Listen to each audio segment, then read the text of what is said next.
Donc, un abonné m'a finalement demandé, écoute, comment est-ce que je fais pour un mec célibataire qui a jamais eu de relation ou rien, comment est-ce que je fais pour commencer à parler avec des meufs?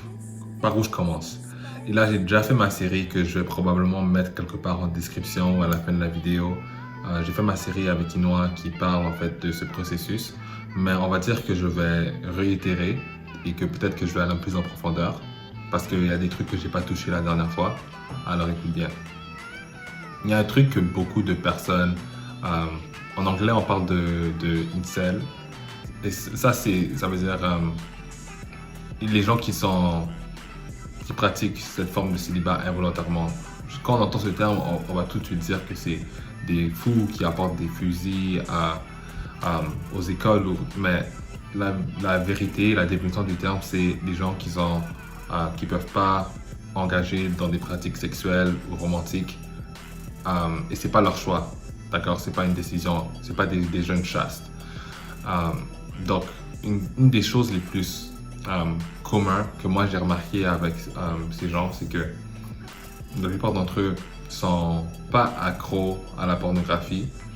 Ou ouais, clairement, la plupart d'entre eux peuvent être accros à la pornographie. Ou peut-être pas, mais c'est quelque chose qu'ils peuvent pas arrêter. Et quand je veux dire accro, c'est que on va souvent dire que c'est un gros mot. Mais si tu essaies d'arrêter quelque chose et que tu réalises que tu ne peux pas, tu es probablement un accro. Alors, peut-être que tu es accro à la télévision, peut-être que tu es accro à Netflix, peut-être que tu es accro à YouTube. Et certains d'entre vous, vous êtes accro à la pornographie. On va juste, let's call a spade a spade. Et ce qui se passe, en fait, c'est que quand tu veux commencer à t'engager avec des femmes en vraie vie et que tu n'as jamais eu la chance de le faire, et tu peux avoir un certain âge, là, tu n'as pas 12 ans, tu n'as pas 13 ans, d'accord? T'es dans ta mi-vingtaine et tu veux te lancer. Le problème, c'est pas que t'es laid. Le problème, c'est pas que t'es moins bon que les autres. Un des problèmes, c'est que tu dois arrêter la pornographie parce que jusqu'à maintenant, ton seul chemin, le seul couloir vers ton orgasme, c'était à travers une fantaisie. Une fantaisie qui, pour la plupart du temps, va pas te montrer ce que c'est, en fait, interagir avec une femme. Et donc, lorsque tu verras une femme, il y aura une partie de toi qui risque de se sentir coupable parce que le désir qui te vient lorsque tu regardes cette femme n'est pas nécessairement quelque chose dont tu pourrais parler ouvertement, d'accord? Parce que ce que tu regardes, qui est peut-être agressive où la femme est vue comme un objet, c'est pas quelque chose dont tu parlerais ouvertement, fièrement. Alors quand tu vois une vraie femme qui te plaît, il y a une dissonance en fait. Il y a quelque chose qui fonctionne pas avec la relation, ce que tu désires vraiment de cette femme et la manière dont tu veux te présenter. Et ça fait pour quelqu'un qui est super malaisant, ça fait pour quelqu'un qui a de la difficulté à s'exprimer, à flirter, tout ça. Et une autre chose, c'est que ta source de dopamine qui vient de l'organe sexuel te satisfait en fait. Alors tu n'as aucune raison de te motiver et aller parler avec des personnes en vraie vie parce que ton téléphone il t'attend. J'ai fait une vidéo qui parle de ça plus en détail. Je vais la mettre peut-être dans la description, peut-être que non, peut-être que ce sera à la fin de la vidéo, peu importe. Mais on a ça c'est le premier problème. Deuxièmement, on a aussi le fait que tes fantasmes sexuels, quand tu es adepte à la pornographie, deviennent de plus en plus simples. Parce que l'idée, c'est que quand tu es jeune, quand tu commences à avoir une compréhension de c'est quoi la sexualité, tes fantasmes, t'es créative. On dit souvent que les femmes sont créatives et que les hommes sont très simples, mais c'est pas vrai.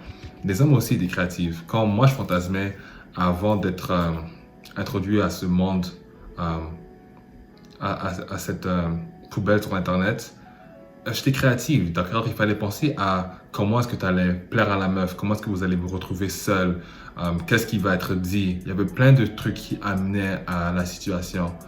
Mais maintenant, avec la pornographie, s'il y a quelqu'un qui te plaît, tu risques très fortement de passer directement à l'acte. Il y a tout ce processus de comment telle et telle chose est arrivée va disparaître. Alors, ça simplifie tes fantasmes, qui au long terme ne vont pas t'aider. Et une fois que tu as fait la paix avec cette décision d'arrêter la pornographie, et ça ne se fait pas du jour au lendemain, alors ça va pas trop dur envers toi-même, mais moi je conseille très fortement que si tu veux passer de l'étape je parle à personne, je suis trop gêné pour faire quoi que ce soit, il va vraiment falloir que tu mettes cette poubelle de côté, d'accord? Et il y a tellement de raisons pourquoi tu devrais arrêter la pornographie. Je ne vais pas toucher ça dans cette vidéo, mais ça, c'est le truc majeur qu'il se passe, c'est que tu dois arrêter la pornographie. Deuxièmement, parce que je pense que par là tu comprends, mais deuxièmement, une fois que tu as fait la paix avec ça et que là tu vas commencer à avoir la rage, tu auras la rage, tu vas pouvoir, écoute, tu vas te réveiller avec des érections matinales, tu vas vouloir faire des trous dans ton mur. Une fois que tu as cette motivation, là tu peux commencer petit à petit quand tu fréquentes quelqu'un, peu importe que ce soit une meuf ou un homme, essaie d'avoir une conversation le plus souvent possible. Essaie de peut-être dire un bonjour, de complimenter des souliers, des baskets. Encore une fois, c'est de se mettre dans l'habitude de parler à n'importe qui quand je veux. Ça ne dérange pas, n'importe quel étranger. Je suis dans l'ascenseur et au Canada, c'est dur en fait parce que les gens, écoute, parfois ils vont même éviter de faire du eye contact dans l'ascenseur. Mais essaie d'avoir des conversations, des vieux, partout. Ça ne dérange pas. Juste mets-toi dans l'habitude de parler, de pouvoir commencer une conversation comme ça, facilement. Et quand ça c'est fait, là, tu peux te mettre un nouveau challenge quand tu sais que tu es confortable. C'est, écoute, là, je vais essayer de me concentrer sur les meufs, pas les meufs que je trouve jolies nécessairement, mais juste les meufs en général, d'accord? Parce que, écoute, c'est comme un jeu vidéo, il faut y aller par niveau. On va pas attaquer un dragon quand on est niveau 1. Alors, si tu peux, écoute, tu le fais, force à toi, mais sinon, commence petit à petit. Et encore une fois, le but, c'est pas de chercher un numéro, le but, c'est juste de commencer une conversation. Et ça peut mener à plus tard. Ok, maintenant, on va essayer de la faire sourire. Et là, on va se diriger plus vers les meufs qui seraient de notre goût. Donc là, le but, c'est de la faire sourire. Là, une fois que la meuf commence à sourire, et de plus en plus, ça devient facile pour toi de faire sourire les meufs. La prochaine étape, c'est, écoute, la prochaine fois que je la fais sourire, je lui demande de la revoir. Ça peut être le numéro, ça peut être le WhatsApp, je sais pas. Je sais pas trop ces trucs-là. Peu importe, chacun sa méthode. Moi, je vais conseiller très fortement d'éviter les médias sociaux parce que quand tu vas par la voie des médias sociaux, il y a de fortes chances que tu deviennes un fan et que tu te noies dans cette mer de simp que la meuf a déjà autour d'elle. Alors, si possible, essaie d'avoir un numéro, va même pour un courriel, évite les médias sociaux. Tu vas suivre la meuf sur les médias sociaux une fois que la meuf aura gagné dans ton respect. Parce qu'il ne faut pas que tu oublies que toi aussi, tu dois être impressionné par la meuf. Il n'y a pas juste elle qui doit être impressionnée par toi. Alors, garde ça en tête. Là, quand tu voudras revoir la meuf, après que tu l'aies fait sourire, bien évidemment, tu prends son numéro et tu es bon pour l'étape suivante. Là, au moins, tu as une interaction romantique et tu veux parler avec la meuf. Ici et là, c'est la quarantaine, il y a plein de sujets de conversation. Mais ne tombe pas dans ce piège d'avoir une bonne conversation et de rester avec la meuf jusqu'à ce que la conversation meure. En fait, tu essaies de partir quand la conversation est à son plus haut. Comme ça, la personne en voudra plus. La personne sera curieuse. Donc, n'essaie pas de t'attarder à une conversation qui allait bien au début et là, ça finit par mourir, ça devient plate, ça devient malaisant et tout d'un coup, tu demandes pour un numéro, ça ne fonctionne pas. C'est pour ça que la philosophie du GOAT, là, Messi, c'est de garder ça simple, d'accord? Tu ne sais pas de te compliquer la vie.